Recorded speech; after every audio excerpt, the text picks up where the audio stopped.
গাজল ব্লকের আইসিডিএস কর্মী সমিতির পক্ষ থেকে একাধিক দাবি নিয়ে একটি র্যালি বের হয়ে গাজল শহর পরিক্রমা করে।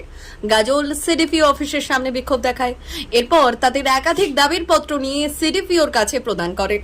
গাজল ব্লক আইসিডিএস সমিতির পক্ষ থেকে জানা গিয়েছে, তাদের একাধিক দাবিগুলি হলো অঙ্গনওয়াড়ি কর্মী এবং সহায়িকাতে স্থায়ীকরণ করতে হবে, অঙ্গনওয়াড়ি কর্মচারীদের গ্রুপ সি গ্রুপ ডির সরকারি স্বীকৃতি দিতে হবে, মূল্যবৃদ্ধি সূচকের সাপেক্ষে 21,000 টাকা ন্যূনতম বেতন দিতে হবে, কর্মী ও সহায়িকাদের পেনশনের ব্যবস্থা করতে হবে, কর্মীদের অতিরিক্ত কাজের দায়িত্ব দিলে 5,000 টাকা অ্যাডিশনাল সম্মানিত দিতে হবে, প্রতিটি কেন্দ্রের জন্য ঘর, পানীয় জল, শৌচালয়ের ব্যবস্থা করতে হবে, কেন্দ্রের ঘর ভাড়া দিতে হবে, মা ও শিশুদের প্রয়োজনীয় পুষ্টিকর খাদ্য সরবরাহের জন্য ডিম, সবজি ও জ্বালানি খরচ বাজার অনুযায়ী বরাদ্দ বৃদ্ধি করতে হবে।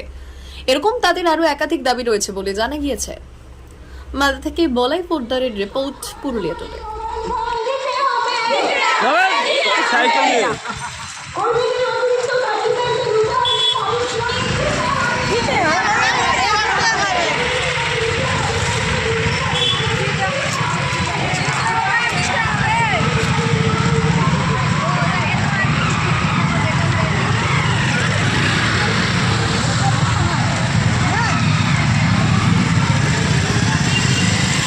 ছাতা না বন্ধ করলে দেখা যাবে।